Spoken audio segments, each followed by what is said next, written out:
Welcome to the 7220 Sports Kickoff Show. Here are your hosts, Cody Tucker and Jared Newland. Welcome to the 7220sports.com Kickoff Show, sponsored in part by Dickey's Barbecue Pit, Wild Lotto, Papa Murphy's Pizza, Rocky Mountain Shirtworks, and Lovejoy's Bar and Grill. I love this town. I love this state. This was my dream as a kid. And I didn't know what my last year was, and I'm so glad I came back to play 6. To open up like this, man, is very special for me. I'm excited to see what this season holds for us. But like Bert was saying, we're the Wild Boys. It means something to us. It's different. So I take an immense deal of pride in this win tonight. But this team, this state, that crowd, that was unbelievable. That was electric. It was probably the most fun I've had at a home game, for sure. You think Frank Crumb's excited, Jared Newland? That sounds like a pretty pumped-up guy after Wyoming knocks off Texas Tech 35-33 in double overtime in an electric War Memorial Stadium last Saturday night. Well, he came back for a reason. I mean, he's a super senior, 6th year in the program, Laramie native, Wyoming native. His dad and his uncle played for the Cowboys. He was definitely pumped up, and he wants to have a great season, not only for himself and the team, but, I mean, he has future aspirations of playing on Sunday, too. He's sure big enough to do it. 6'8", 315, and you know what? DJ Johnson, our great photographer at 7220 Sports, he actually caught one of the pictures of the game, which was the very end, Sam Scott running in for that 2-point conversion. Those offensive linemen just paved the way. And doesn't it say a ton when you can walk into the end zone untouched in double overtime against a Power 5 team? And Frank buried his guy. He sure did, right out of the frame. So just an unbelievable effort by these Wyoming Cowboys. Jared Newland, as always, I'm your host, Cody Tucker. We're also joined today by Mike Skinner, Pine Bluffs native. You grew up next to the Taliches. And I mentioned that Mitch Donahue might be on the show today. He unfortunately couldn't make it. And you said, well, then your two guests will have a combined 2 defensive MVP awards between them. Yeah. I knew you knew what you were talking about when I heard that. Yeah, well, I really appreciate the opportunity to be here, guys. This is an awesome studio you have, and it's really just exciting to have the Pokes back on the gridiron and getting this season underway. And winning. 14-point dog. They, we talked about it a lot. We weren't going to fall out of our chair if the Cowboys won this game. I did not fall out of my chair. It was hairy. Going down 17-0, spotting a team like that, 17 points is a scary proposition. I mean, it was following the Missouri script to almost a T. I mean, from the rainbow. Yeah, for the rainbow, the rain. I mean, the clouds, all that kind of stuff, and then you drop or you go down 14-0 or 17-0, whichever game you're talking about, and then a key turnover turned the tide. It did. It just, I mean, the fans were back into it. You could see the shoulders drop of the Texas Tech players, and it was actually a pretty good pass. Yeah. It's just that Rook Brown read it the entire way and jumped it. Yeah. And it was perfect. So here's a question I have for both of you guys. It's easy to say that's a turning point, and Craig Bohl would agree with you. He said that, Rook Brown's pick really got us going. I say, for argument's sake, that John Hoyland's 56-yard career-long field goal was the turning point in this game, because think about it, fellas. What if he misses that kick? You're demoralized. Your All-American just missed a kick, and Texas Tech is set up in a really good spot. Yeah. And we saw what they do with the short field. Yeah. What a lifesaver that guy is to have. I mean, a resource you can always go to and depend on. Yeah. The red shoe. What a gift that was to breathe some life into the Pokes and the fans there in the stadium, because early at that point in time there was nothing going. No. And even though it's not as good as a touchdown or a pick six, you're at least getting some momentum, as little as it may be, and then you just build on top of that, and before you know it, you got a tie ball game. I would say he misses that kick. Rook Brown's probably not picking off a pass on that next drive. They're probably going to go right down the field and they're going to score. And then that's when Bohl said, we're getting away from our DNA immediately. We were 1 or 2 possessions away from getting rid of our DNA and throwing everything out the window and becoming a team we're not. Well, and when you read the comments from Texas Tech coaches, offensive coaches, that is, the head coach and the OC, they said they just got out of rhythm. Yeah. And they took full blame for it. They said, Wyoming's defense got us out of rhythm, but we didn't call the game that we wanted to. And that defense, it was glad to see them show up, after going down 17-0, and then you see some signs of life from that defense who we've, talked about so much of being, the focal point, the strong point of this team. To see them show up and just derail the Texas Tech offense, that was awesome to see. Well, and you see those highlights that Cowboy football accounts put out. Of course, they're only going to show a lot of the positive stuff, especially what's being said on the sideline. But there was a part in there that DQ James says, this game's not over yet. And that's when it was 17-0. Yeah. He goes, this game's not over yet. A lot of football left to be played. A lot of guys like Frank Crum and Shea Suianoa were here for that Missouri game, and that's what they all said they kind of harkened back to was, we've been here before, and we've been here in front of a crowd like this before, and we know what can turn. And you don't want to be in that situation. So try not to be the rest of the season, folks, but it's not a good place to be. But you do have in the back of your mind, we've done it once, we can do it again. Yeah. So if it does happen later on in the year, just hopefully it's not 17-0 halfway through the first quarter. It makes it super dramatic, but to that point again, you've been there, done that, and so who's to say 3-4 years from now the freshmen this year are going to have some opponent, they're going to be down 17-0, 20-0, and be like, you know what, guys, no sweat, we've been here before, let's do this again. Texas Tech's quarterback Tyler Shuck said that it was nothing the Cowboys were doing that threw their offense out of rhythm. Wyoming's defense would like a word. And Jay Sawvell was masterful in this. At first, we even said it in the press box. We're like, they're only rushing 3 on this guy. He's going to sit back there all day long and pick him apart. And then he just started mixing and matching. And next thing you know, here comes the pressure. And when that guy was getting pressure in his face, he was throwing a lot of balls in the dirt. Something that I thought was a nice change was, what do so many defenses do to Wyoming? They make them one-dimensional. The one dimension they're not great at, trying to throw the ball to come back in games. Wyoming made Texas Tech one-dimensional. And it is their strength to throw the ball over the yard, but when you have no running game whatsoever, 2.8 yards per carry. For a team that prides itself on being the toughest team in the country, Wyoming's defensive front and linebacking crew shut them down. And how about the tackling, Jared? Key compared to a year ago at this time. Yeah. I mean, Shea Suianoa is the top of the board on that because he missed so many tackles last year, and he knows it, and he had that chip on his shoulder coming into the season knowing that he had to be a better tackler. He led the team in tackles. No doubt. I think it just took them a little bit to shake off the cobwebs and adapt to what Texas Tech was providing them or showing them. And the short field didn't help with the turnovers the Cowboys were providing. 2 quick turnovers on offense really put the defense in a tight spot. But once I think they adapted, adjusted, and got a better feel for the game is when you really saw them turn it up a notch. Hindsight's 20/20, but do you think the delay helped or hurt either side, Because you never know what would have happened if there wasn't lightning and maybe just rain. It's easy to say that it hurt Wyoming, right? I mean, because of the 2 fumbles. That was also a concern I think you and I talked about, Jared, is Jamari Farrell. What a great story coming out of nowhere, basically, to become running back number 1. But we also talked about he hasn't been hit by dudes like this in his whole life. And it was a whole new monster. And he did not have a great debut. I'm sure he's going to learn from that. DQ as well. You saw how big. Those guys were getting thumped every time they touched the ball. They finally brought in Sam Scott, who's 6'2", 230.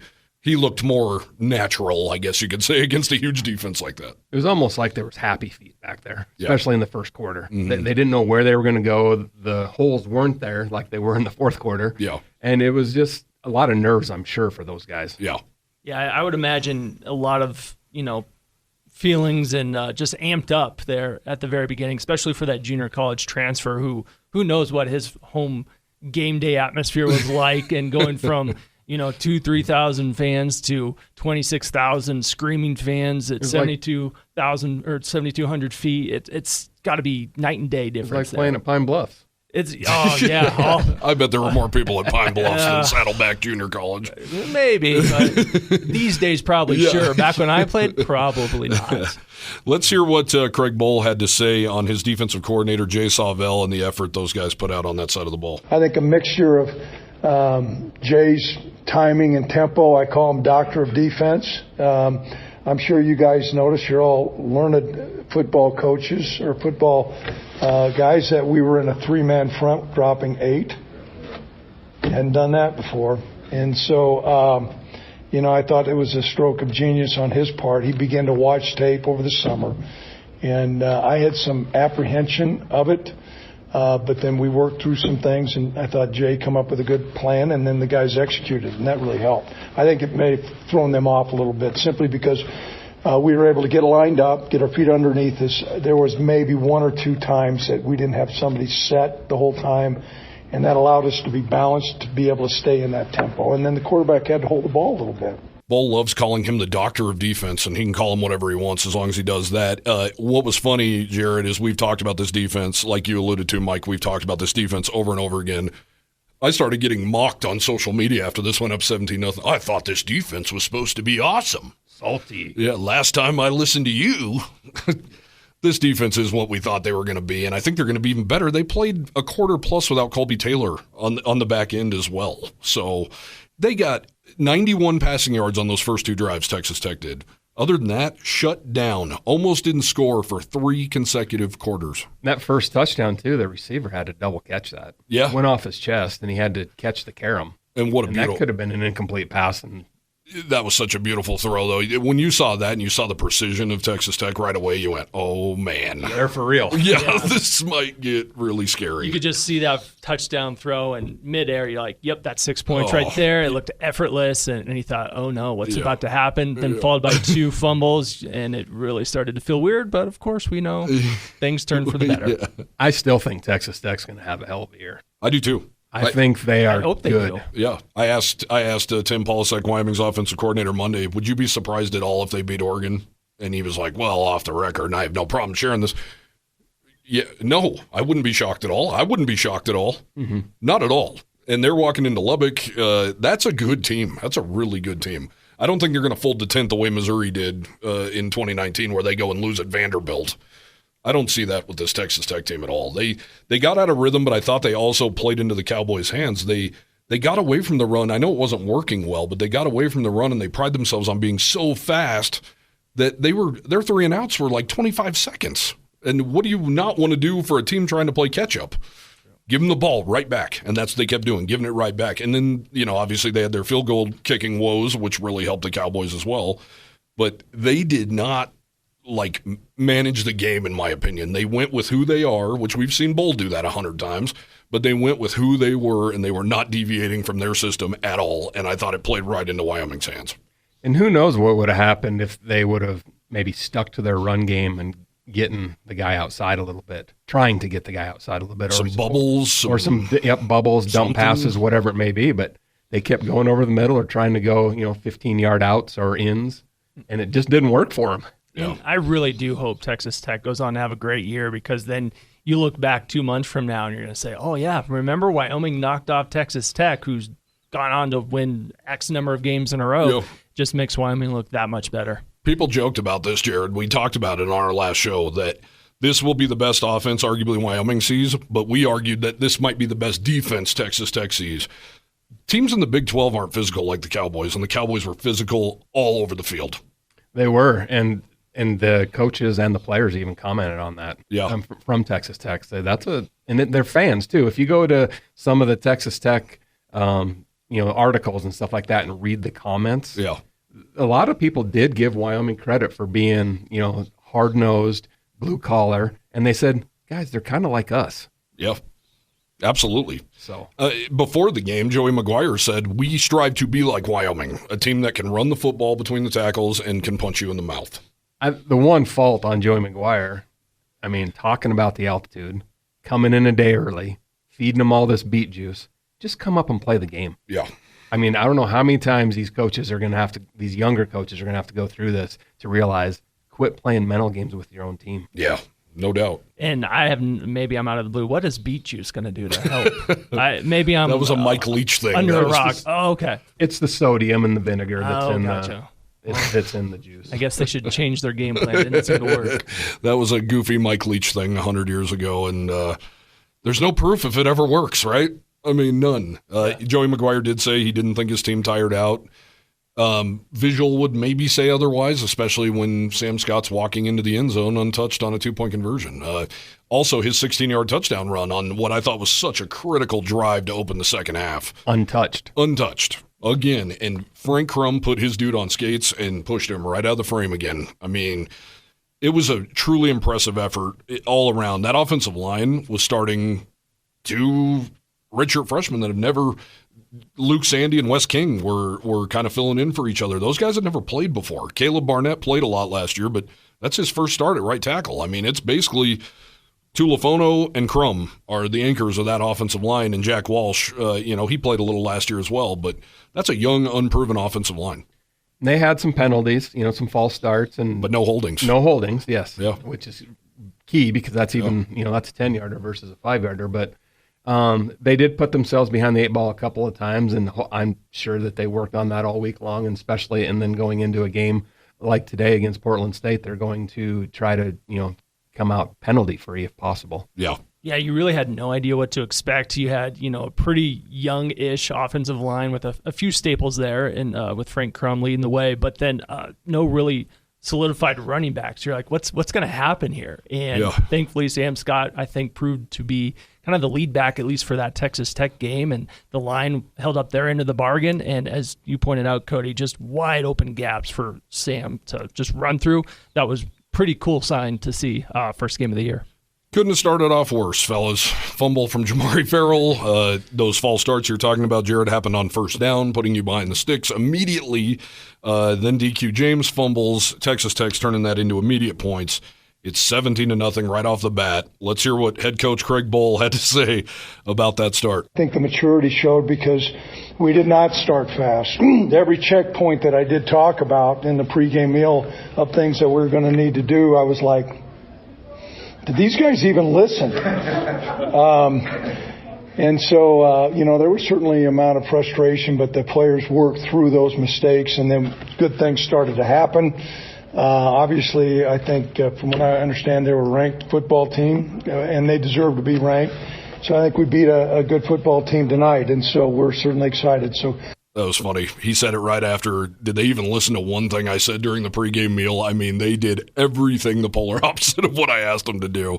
But once again, Bohl talking about that maturity of this team, and I think it's shown through. And something as simple as we can say, yeah, those guys remembered Missouri. That's part of that maturity we're talking about.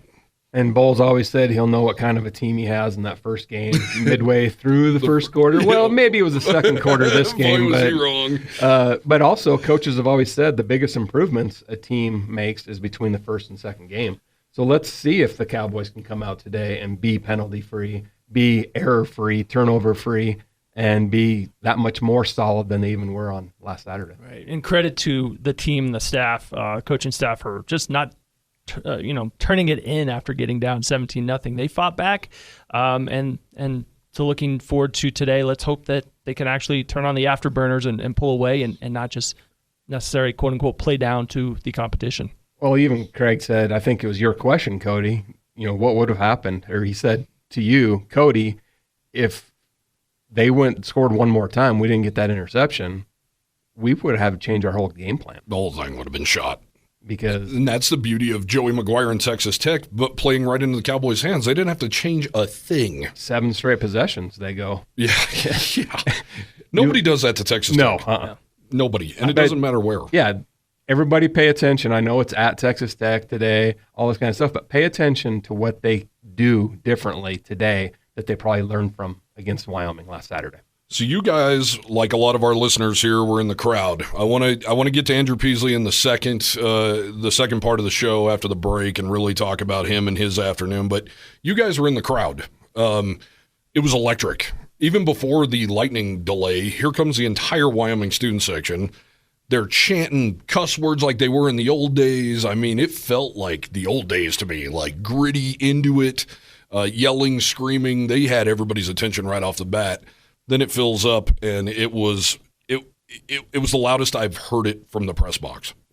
Everything was louder. I thought Joshua Hunter, the new play-by-play or the new PA announcer, I thought he was great. I thought, like you mentioned earlier, the music was great.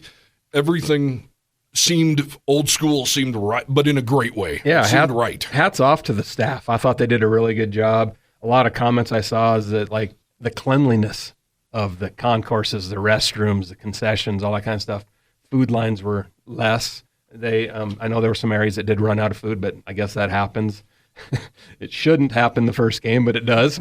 Obviously, the beer lines were fine. I had plenty of those, believe me. Sounded like it. Can confirm. But I do agree that the PA system was louder. Mm-hmm. I was on the northeast corner of the stadium. I could hear the PA loud and clear. I've sat a lot of different places during games.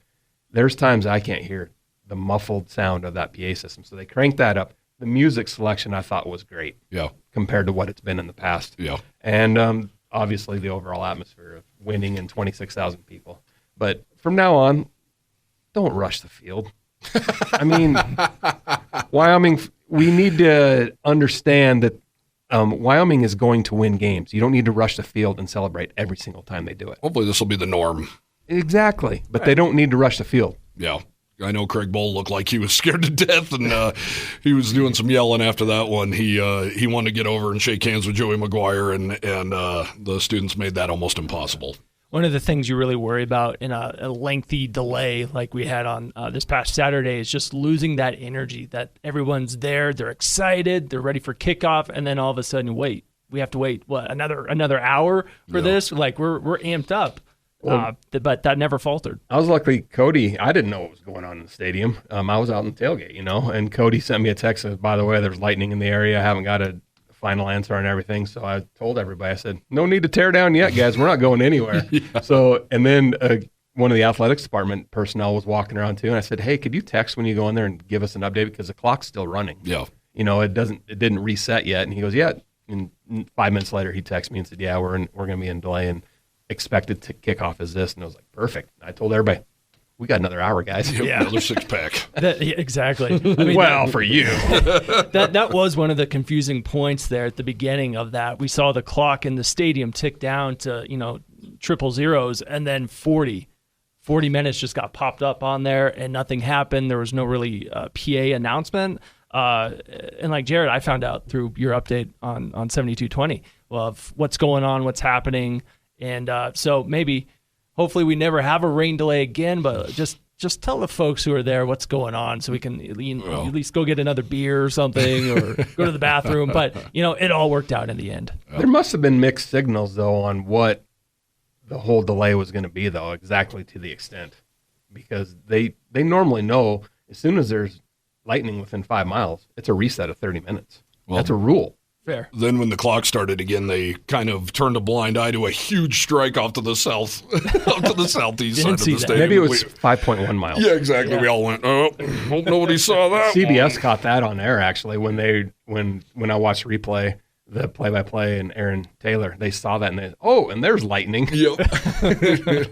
Well, and Mike, you brought up a good point, and I think we were probably all at this game, and I'm going to stick to my guns till the day I die that Wyoming would have at least gave Alex Smith in Utah complete hell that night when the lights didn't come on at War Memorial when you were working at the time and the TV thing blew the that whatever. Was the first time they had 2 trucks there with the generator, or the HD truck. Yeah. And it blew the generator. No kidding. That crowd was jacked that night until we had to sit there in the freezing cold for, hour plus? Oh, yeah. I mean, I thought, really, this is the time they're finally going to knock Utah off, and Mother didn't Nature happen. had other plans. Yep, it didn't. This is the 7220sports.com kickoff show presented in part by Wyo Lotto. When the Pokes win, you win too.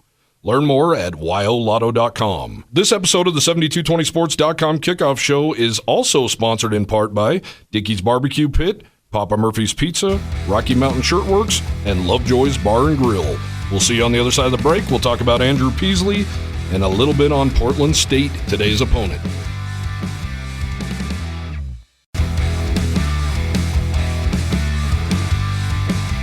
Welcome back to the 7220sports.com, presented in part by Papa Murphy's Pizza, where you can get 50% off your online order by entering promo code 7220sports on game days. Only available in Laramie and Cheyenne. He was hurt. I mean, I'm in hope, and he's going to need to get in the training room tonight. Took some hard shots, some body blows. We pulled him out one time simply because he was, I go, how are you feeling? Because everything hurts. Everything hurts. And I said, well, quarterback runs. He goes, I can keep running. I think it had an impact on some of the things. He worked through it, and obviously the touchdown he made was another good execution, a read by him, and a good call by Tim. And I can't say enough about Andrew. Fellas, Andrew Peasley's numbers aren't going to jump out to you. Nothing crazy. 18 of 34, 149 yards. That's something we've kind of grown accustomed to around here. He did lead the rushing attack, which is something we've not grown accustomed to. 15 carries for 68 yards and a huge touchdown in that first overtime. However, he did throw 2 touchdown passes and, most importantly, only 0 picks. Just an incredible, gutsy effort from a guy who is playing in his last season opener, his last season. He sure acted like it. And he stood in the pocket. He stood tall. He got the crap beat out of him. He was only sacked technically twice, but he was outside the pocket so much in this one. He just took an absolute pounding. 305-pound defensive tackle lands right on his left shoulder on the last play from scrimmage and regulation. I was on the sideline at the time, and I told a guy, I hope Evan Svoboda's ready to go because there's no way Peasley's coming back for this overtime period. And guess who's out there for the coin toss? Yeah, and I really thought the shot that he took on the Texas Tech sideline was going to end the game for him. The one early? Because he got earholed. Yes, he did. And they didn't call that one for targeting, and it wasn't even reviewed. Nope. That one should have been, because he launched at him and hit him in the head with the crown of the helmet, whereas the one they called in the middle of the field actually got hit by the forearm, and it wasn't targeting, but it was a personal foul. Sure, yeah. It's just crazy to me that his numbers are never going to be eye-popping. They're never going to be, 350 yards passing, 4 touchdowns, more likely than not. Yeah. But the guy, for not being able to do that will make up for it in the way he conducts himself, the way he leads his team, and the way guys just will galvanize around him because he's always getting up after those nasty hits. And not everybody can do that. Some guys are just going to lay down on the ground and say, put the backup in. But this guy, he's going to be a leader by example type, and he's going to find a way to win. And that's, I think, a big Wyoming way of doing things. And that's why you hope in a game like today that, he plays well in the first half. Wyoming has a big enough lead, and we've said this numerous times against these FCS opponents. And it never Get happens. Other guys playing time. Get the starters out of there, let them rest for the next game, because going to Texas is not going to be an easy feat next week, folks. And hopefully that's the case today, that he plays well. And plus we need to see if Evan Svoboda really is the number 2 guy. Yeah. And let's see that rocket arm that everybody's been talking about that we haven't been able to witness yet. Yep. Yeah, is the word game manager a cuss word like it's become in the NFL? Because I think Andrew Peasley, for the most part, is a really good game manager who can make a couple of extra plays. And now you're seeing he can do it with his feet. But when people hear game manager, I think you automatically think crap quarterback. I think some people maybe closer to the team see that as maybe a slight, but I really don't. You don't always necessarily need a quarterback who's all-star of your team Doing it all. To do it all, to make sure you go to a bowl game or go win a championship. Sometimes that's exactly what a team needs, and I think in the case of Wyoming, this is what they need. They don't need that guy throwing, again, for 350 yards. This is a guy who fits the system well, fits what Craig Bowl wants, and he's really, I think, adapted and become accustomed to the Wyoming Cowboys way of doing things. And I highly doubt that we're ever going to see a Andrew Peasley go like 21 of 26 in the game. It's a lot to do with the routes that they put the wide receivers in, the play calls, because some of those are difficult passes that he's trying to thread the needle in, and he doesn't have the rocket arm to thread that needle sometimes. And, you look at a Boise State quarterback sometimes where, oh my gosh, he was 80%. Yeah, but a bunch of those are dump passes. Yes. And swing passes. Tim Polisek will be the first to tell you that. And it irritates you when they talk about how effective a Boise State quarterback is. Well, a lot of times those are just little dump passes that, Cody, you and I could even throw those sometimes. Yeah. Well, I tell you what, Brad Johnson, Trent Dilfer, and even Peyton Manning in his last year have Super Bowl rings to show for being game managers and relying on their defense to get the job done and their running games to get the job done. And I don't think those guys are crying about being labeled a game manager whatsoever. Another thing that you just mentioned, the passing offense. What have we heard for the last 5 years, Jared, that they never go to the tight end? When are they going to start utilizing the tight end? Well, they utilize the tight end. Now I'm hearing, they only completed 4 passes to wide receivers. Does it blanking matter? I think the best pass of the day, besides the winning touchdown, of course, was the shovel pass to Asante when he was scrambling and just threw it right out of the defender's arm. And then Asante just shot out of a cannon. Oh, my God. I can't wait to see that guy. In open field. Oof. And we'll save what you and I talked about possibly against Texas. Yeah. For next week. Yeah. Yeah, one can only hope that those new receivers are going to get accustomed to the offense and become that vertical threat that we really don't necessarily have right now. We've got 2 great tight ends who are going to be across the middle, across the field, just snagging balls left and right. But one of those new receivers might be that guy to pose a vertical threat here soon. One guy we didn't mention was the guy from Campbell County, Caleb Driscoll. Yeah. How about that? Yeah. Love it. Using the fullback in the passing game. Yep. He gave me the greatest quote, too. On Monday, he was just like, he did the total Ricky Bobby. Like, I didn't know what to do with my hands. He's like, I just jumped around like a schoolgirl, he told me. And he's like, they say act like you've been there before, and I've never been there before. So I didn't know how to act. So it was really cool he's kind of a quiet kid, so it was really cool to hear him open up a little bit about the funny aspect of him scoring there. He literally had no idea how to celebrate, but 26,000 people figured it out and celebrated. Well, you know what, Caleb? You did a hell of a job. Not bad. Yeah. I asked Craig Bowl said everybody in Campbell County would be having a beer tonight after that one, and I asked him how many beers he's going to have, and he said there's a Mountain West official in here right now, so I can't discuss that. Frank Crum, of course, such a mature guy, likely has an NFL career ahead of him. I asked him about the performance of his quarterback. He had unbelievable things to say about Peasley, but he also kept it in perspective. I am extremely proud to call that man my quarterback, but it's also a testament. I mean, this was an unproven O-line tonight, and I think they really stepped up, and you could see some glimpses of light for some of these young O-linemen. I mean, we just beat Texas Tech with 2 starting redshirt freshmen. But, I mean, having to say your quarterback is so tough and he's willing to keep getting up, that's on us to protect him. So I take ownership in that room for sure. We're going to take a great deal of pride in cleaning up our protection and not making him have to be so tough for us so he can just go out there and ball like Healthy Peas does, So, I respect the heck out of him for being tough, but let's take some hits off him. Frank is excited that his quarterback's tough. He loves that his quarterback's tough. Michael doesn't want him to have to be that tough. And he really put it on the offensive line that one of their tasks is to keep him clean. And you know what? He's going to be their harshest critic.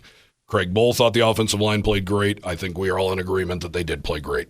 And if you're an offensive lineman, that is your job. Your job is to protect the quarterback, and if that doesn't take place, you often end up taking that personal. And he's exactly right. It's great to have a tough quarterback, but it's also your position to prevent that from occurring, to where he has got a clean pocket to pass, clean pocket to run if needed.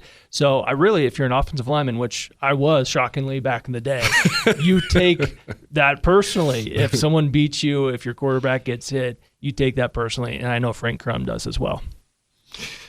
So it was kind of funny, something none of us mentioned about this debut of War Memorial Stadium and the crowd and all that. That turf looked beautiful, didn't it?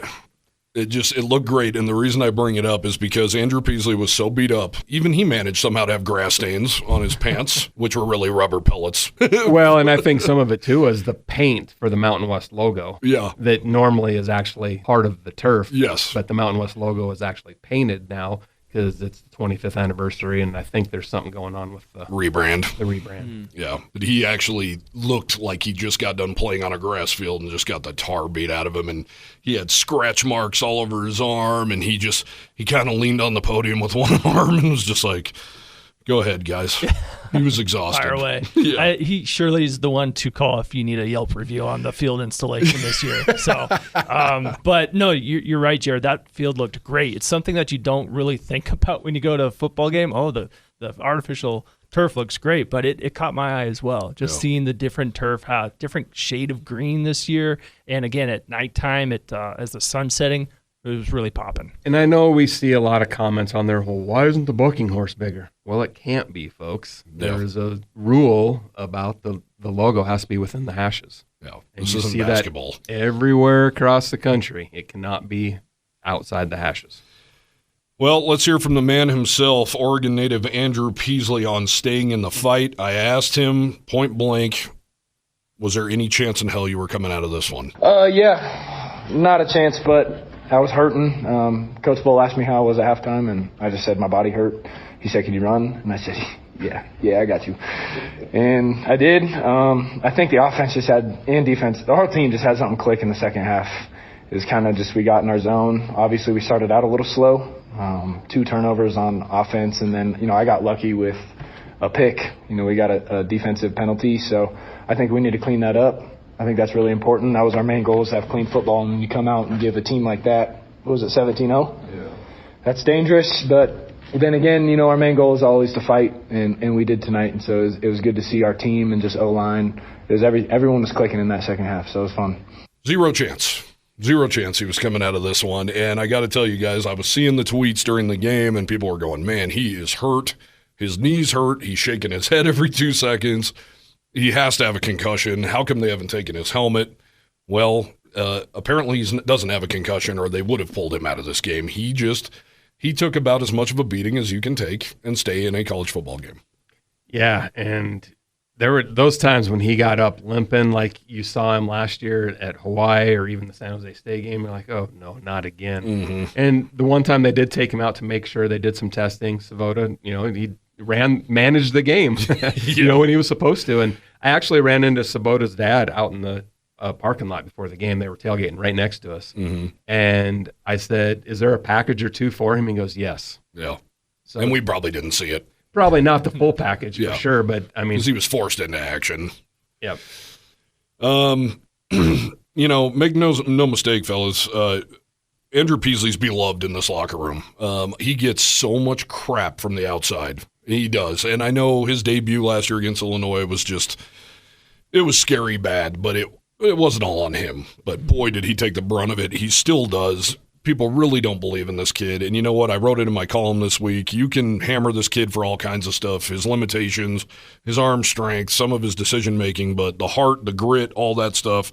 And boy, was that on display. We're going to hear from Tim Polasek here in a second, offensive coordinator, but the way he stood in the pocket on that crucial 4th down and goal, or 4th and 7 or whatever it was, and just a guy, house blitz, guy coming completely clean. If that guy tackles Peasley higher, that ball's probably popped in the air and game over.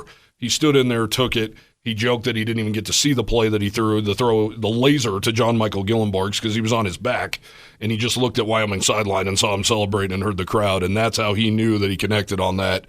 But what that showed right there, that was just a microcosm of his entire night, was that one play. Just watching that play unfold, you thought there's absolutely no way this goes well for Wyoming. This is going to be Peasley gets hit. It's a ball in the dirt, and then to see him just stick it out and gut it out, knowing he is about to get hit so hard and just find the guy who was wide open in the middle of the end zone. I mean, it speaks to just his thought process and knowing this is going to hurt, but it's going to be worth it. Well, and for Gillenborg to make the right read on where to go on the hot route, too. Yep. Because he went to where the defenders came from, which he's supposed to do. But sometimes a younger guy like that, it's not like he and Peasley played together for 5 years. Yeah, right. No. He made the right read. It's a smart move. Great coaching. I talked to Shannon Moore, the tight end coach from Wyoming, at Media Day, and we talked about John Michael Gillenborg. They love what he brings to the table, his speed, all that. But he said there were times I was talking about in football-ese where John Michael Gillenborg is like glazing over. He only played 3 high school football games. This guy was a baseball star and a basketball star in the Kansas City area. They just saw his intangibles and thought, man, this guy would make a hell of a tight end. Craig Bowl offers him, like we've heard that story so many times before. That kid probably didn't even know what a hot route was 3 weeks ago. And now here he is making the play of his life, the play of the day, and one play we're going to be talking about for the rest of our lives. It's not like a hot route from old school. Or not old school, the hot route. Wedding Crash. There you go. Sorry, folks. Knew it was one of those shows. Hot route. Check down. Wyoming offensive coordinator Tim Polasek, I asked him, what are you most proud of when the dust settled? Because I think we all saw that great video of him celebrating up in the booth. Love that camera view, by the way, CBS. That was beautiful. Getting to really see another side of these guys. Tim Polasek is an emotional guy. He got emotional here talking about Andrew Peasley. This was his most proud moment of the game. Just the grit, Andrew and our relationship is good, and you guys see it, and you can probably feel it from both sides. But the thing that's missing is his coachability and how hard I am on him. Like somewhere in there, okay, you take Illinois and you're 1 for 13 on 3rd down, and everybody's writing about that. Well, how many times did we push, a scramble through, or did a guy catch the ball short and get the thing 1st down, or compared to drops? Sure. And so I've asked him to be extremely gritty on 3rd down. Almost probably to a fault. but we had 2 conversions on scrambles. That's all I watched for 4 months leading into this game. I'm like, well, nobody's throwing the ball very well with great accuracy, but these quarterbacks are making some plays with their feet. So I was really, really happy with Andrew's grit, and I would include grit on that last 2-point play. I mean, it was a combo call, but he made the check, and he had to believe in the guys up front. He had to believe in what I've been preaching to make that call, rather than just whatever other play we had called with it. So those things it's pretty impressive. Keep hearing that word grit. They love Andrew Peasley's grit, and it was grit across the board. You mentioned it, Shea Suianoa, grit. That guy missed 22 tackles last year. Another guy who's a whipping boy. There he goes, leads the team in tackles. I mean, just the offensive line, unproven, running backs down to their 5th, 6th guys. Jeremy Hollingsworth got a couple of carries in this game. I mean, it was grit across the board. So really special effort. Let's put a bow on Texas Tech, 35-33, double overtime. Unbelievable win. Like I mentioned, we're going to be talking about that one like we've been talking about Missouri since 2019. We're going to be talking about that one for a long, long time. Portland State. Aren't you glad, even though Texas Tech and Wyoming are swapping opponents, aren't you glad Texas Tech is getting Oregon and Wyoming is getting Portland State? 81-7.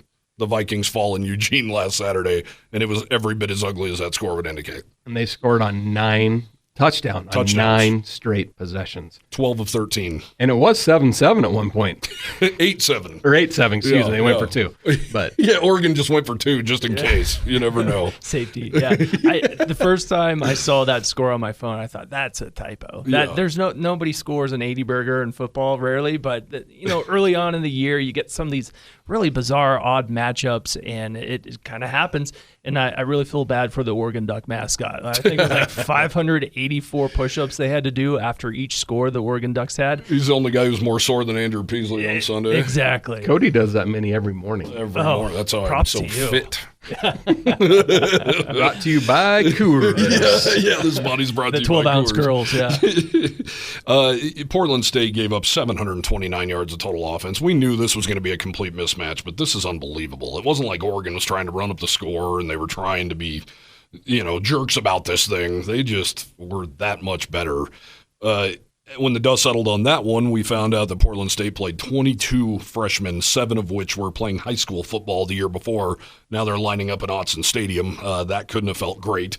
Also, one of their players lost an ear, got hit so hard his helmet came off, and he suffered a detached ear, Bruce Barnum called it. Along with a concussion. Along with a concussion, yeah. That'll tend to happen when your helmet and ear come off. Just a brutal day, and, we knew what we were going to hear from Craig Bohl on Monday. Of course, he wasn't going to go, man, these guys are terrible. We're going to truck them. I mean, this is going to be ugly. He might as well not even show up. He found all the good stuff Portland State did. There's not a lot, but you look at their second offensive drive, Jared, we talked about, they did move 75 yards down the field with ease, really, in a lot of ways. They were running all over Oregon, a couple of nice little pass plays. This Dante Chasseray, he is a formidable dude. He threw for 2,000 yards last year. He accounted for 26 touchdowns. He led the team with 600 rushing yards. This kid can play, but Oregon, kind of like Texas Tech, that you think finesse when you think of those two teams, and very, very fast. And a lot of depth. A lot of depth, yes. But Chasseray, he's 5 of 14 for 35 yards and a touchdown. Mike, you brought up a good point. That sounds a lot like Andrew Peasley's line at Illinois last year. And then what happened the following week? Mountain West Offensive Player of the Week. Yeah, and I don't want that to happen, obviously, in this case, but it just goes to show you what a difference 1 week to the next can make. And really looking at this quarterback, he looks like a dual threat. He looks like someone who can definitely use his legs to spark the offense, which is something Peasley can also do for UW. And as Bull has said, he's looking forward to Portland State, saying all the right things, because no matter the opponent, you never want to give anybody bulletin board material because you never know what's going to happen.